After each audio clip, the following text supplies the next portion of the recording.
Hello guys, if you're choosing between Wix and WordPress for SEO in 2025, both platforms can rank, but they don't offer the same flexibility. So let's break down which one gives you the best shot at reaching Google's top results. So Wix is great for beginners with its SEO setup and checklist, automatic sitemaps and simple URL editing.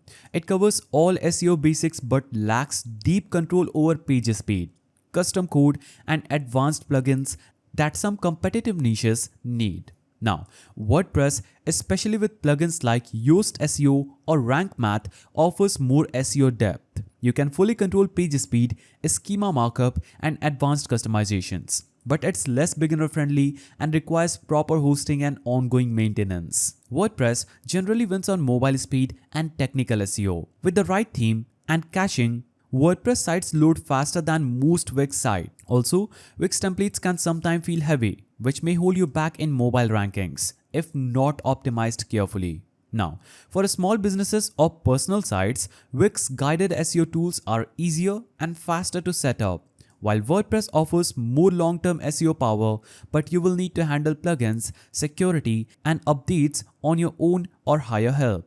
So, final verdict, WordPress is better for advanced SEO control and faster site speeds, while Wix is perfect for beginners who want a quick, low-maintenance setup. Both can rank well, but if you're chasing top spots in competitive niche, WordPress usually gives you the edge. If you found this guide helpful, please don't forget to give it a thumbs up and thanks for watching.